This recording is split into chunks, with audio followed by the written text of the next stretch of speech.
Bonjour. Ces jours-ci, ces heures-ci, nous apprenons que la gravité de la crise syrienne a connu un nouvel accroissement d'intensité, puisque désormais les Russes et les Turcs, sur le sol syrien, en sont à s'affronter directement pour la première fois depuis longtemps, et même pour la première fois sans doute depuis le début du conflit. Nous payons dans cette région 9 ans de fiasco diplomatique, d'errement, de lâcheté, qui ont commencé avec Nicolas Sarkozy et Alain Juppé par la fermeture de l'ambassade de Damas en 2011, continué sous la direction de François Hollande et de Laurent Fabius par le soutien à l'opposition à Damas en particulier, et malgré la présence de mouvements djihadistes au sein des rebelles anti-Assad. Et nous payons enfin le feu d'artifice, si je puis m'exprimer ainsi, qu'a constitué le bombardement de Damas décidé par Emmanuel Macron il y a 2 ans. Tout cela a conduit à annihiler à peu près toute forme d'influence occidentale dans cette région du monde, où pourtant elle serait bien nécessaire aujourd'hui. Je voudrais profiter de ces événements malheureux pour rappeler quelques éléments d'analyse et vous dire la manière dont nous voyons cette crise. Premièrement, je tiens à rappeler que la Syrie est un État souverain.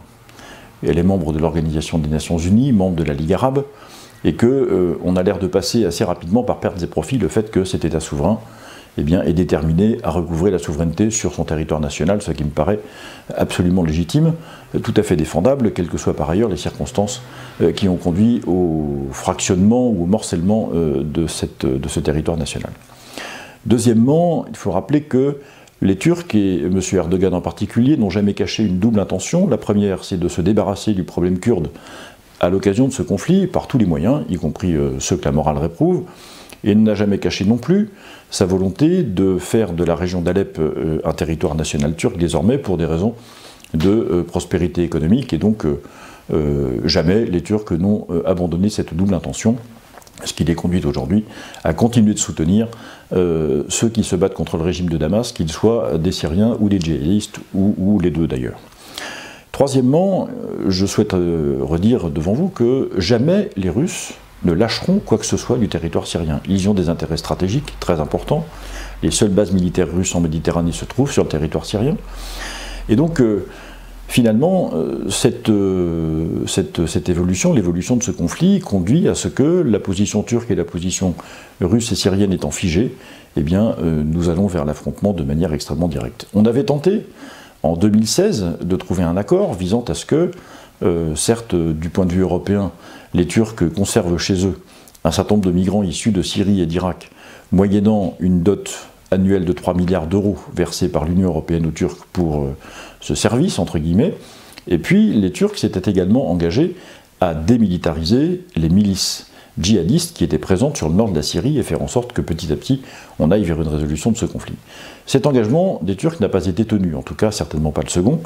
Et les milices aujourd'hui qui continuent de se battre contre le régime de Damas sont armées. Elles étaient pourtant sur le territoire contrôlé aujourd'hui par les Turcs, mais Istanbul n'a jamais voulu, le régime turc, pardon, n'a jamais voulu honorer son engagement. Aujourd'hui, nous sommes donc confrontés à la situation suivante. Les Turcs continuent de déployer leur stratégie, les Syriens veulent récupérer leur territoire, ils progressent d'ailleurs vers le nord du pays de manière assez rapide, mais hier, des milices djihadistes et anti-Damas ont coupé les 2 autoroutes qui permettent à Damas de se relier d'une part vers Latakia, qui est le fief historique des Alaouites et de la famille Assad en particulier, et deuxièmement vers Alep, qui est un axe de communication absolument stratégique pour les Syriens.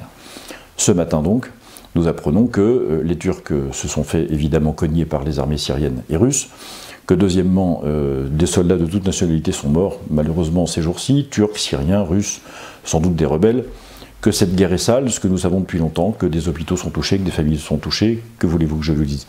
C'est absolument déplorable et condamnable, mais c'est ainsi. Et à la fin du compte, nous apprenons ce matin que le gouvernement turc menace de rouvrir ses frontières vers l'Europe pour réalimenter, entre guillemets, ou laisser entrer sur le territoire européen des centaines de milliers de migrants. Alors où en sommes-nous? Peut-être faut-il rappeler 2-3 choses. La première, c'est que la France et l'Europe se sont trompées à répétition depuis le début de ce conflit, je le disais tout à l'heure. Il est impératif aujourd'hui de changer de pied. Il n'y aura pas de résolution de la crise migratoire et de la crise au Proche-Orient tant que la Syrie ne sera pas réinstallée dans son territoire national, tant que le gouvernement syrien n'aura pas récupéré l'autorité sur son territoire, et donc, que ça plaise ou que ça ne plaise pas, les Occidentaux doivent considérer non pas Bachar al-Assad comme un allié, non pas comme une gentille personne, non pas comme un futur prix Nobel de la paix, non pas comme un docteur d'église, mais comme quelqu'un sans qui il n'y a pas de résolution possible du conflit du Proche-Orient et pas de résolution possible de cette très grave crise qui affecte cette région. La deuxième chose, c'est que si nous sommes sous la menace d'un flux de migrants, c'est parce que l'Union européenne elle-même, en définitive, fait tout pour favoriser l'afflux de ces migrants sur son territoire, pour des raisons d'ailleurs parfaitement idéologiques. Vous connaissez cette mécanique infernale. Nous constatons que la pyramide des âges européenne s'érode. Les économistes et les grands libéraux qui nous gouvernent considèrent que cette érosion de la pyramide des âges ne nous permettra pas à terme d'avoir suffisamment de main-d'œuvre pour faire tourner notre appareil productif, et donc il faut bien, je mets des guillemets, importer depuis l'extérieur la main-d'œuvre dont nous avons besoin.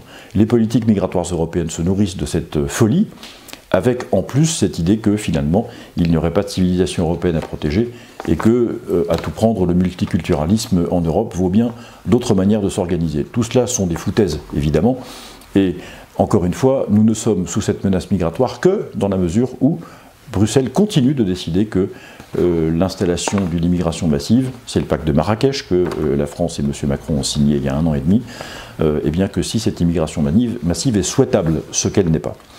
Troisièmement, soyons conscients du fait que tout cela est possible parce que, là encore, Bruxelles a fabriqué de toutes pièces le Kosovo, État musulman au cœur de l'Europe, et la Bosnie-Herzégovine, État qui est devenu musulman, comment dire, dans le cadre d'un affrontement assez direct avec les orthodoxes de Belgrade et nos alliés et nos amis serbes.